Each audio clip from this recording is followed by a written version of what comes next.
changed my mind. I'm coming with you. Well, come on then. Let's get going.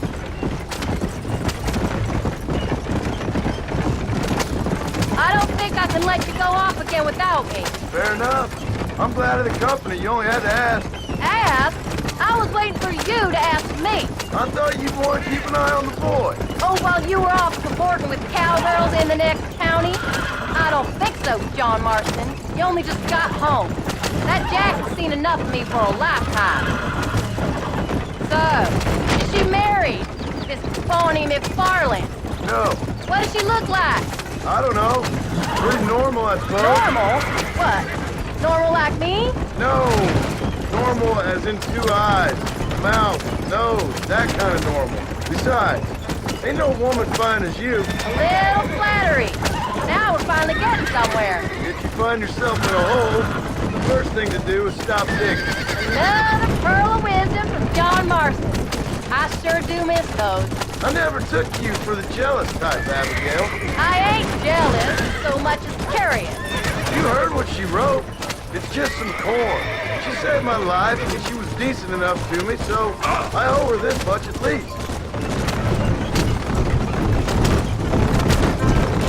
How did she save your life anyway?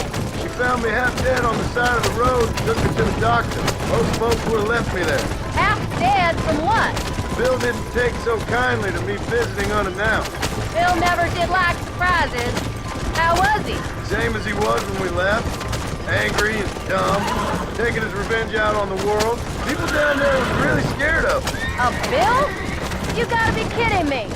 He was only frightening if he was afraid of dumb fools. Bill weren't so bad, but when Dutch went crazy, Bill took it hard. For a while, we all thought we'd found something right. A better way to live, but it was just a lie. So you saw before they did. Maybe. But they was still kind of a family. A family that left you for dead. You knew the truth, John, and they hated you for it.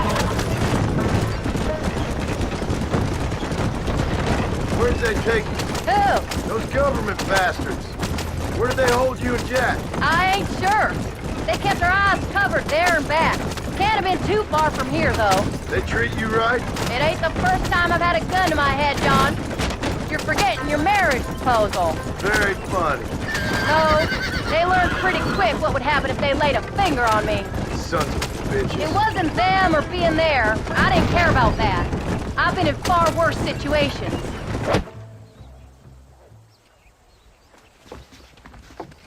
You came. Thank you so much. We lost the entire harvest. Miss McFarland, I'd like you to meet my wife, Abigail. Oh, ain't you quite the gentleman all of a sudden? It's a pleasure to meet you, Mrs. Marston. Likewise. Thank you for saving my husband's life. And for teaching the miserable goat some manners, among other things. I didn't teach him anything. I know better than to try to change a man.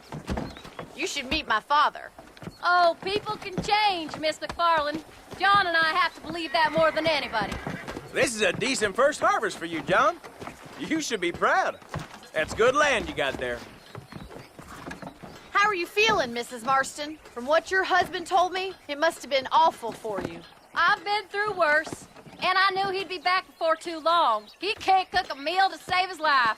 Abigail, in my darkest hours, when I was most homesick, just the thought of one of your rat meat stews kept me pushing forward. Well, about as amusing as a weeping saddle sore, ain't he, Miss McFarland? If you're gonna start yammering about women's work, John, I'd say you might be in the wrong company. I'd say so, too. I never felt so outnumbered.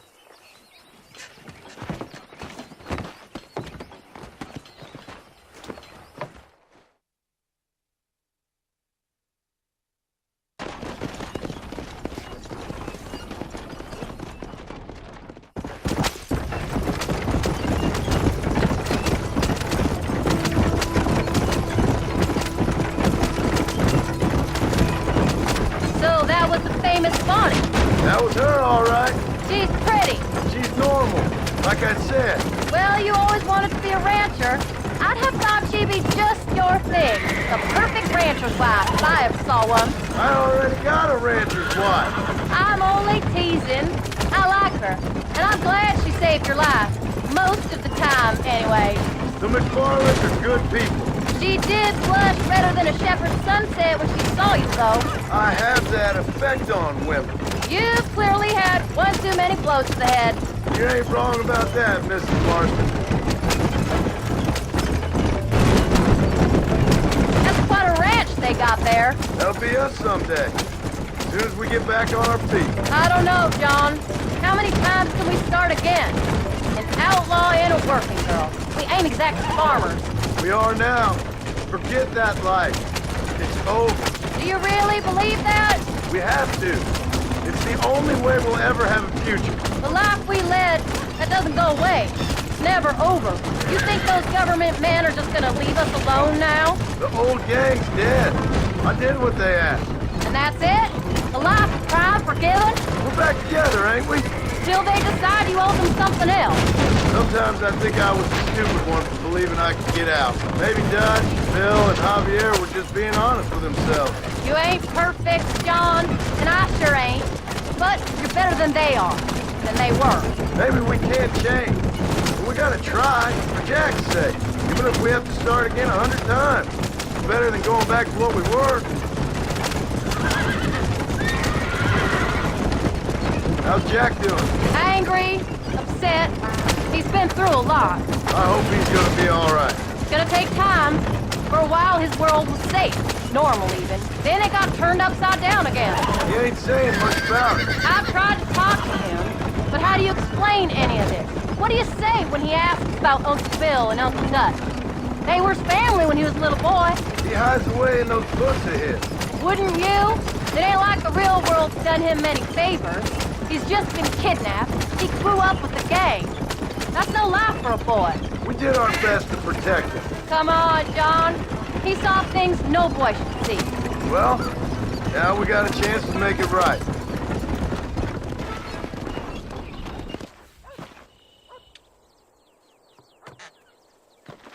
We did good today, John. I guess I better go fix us something to eat.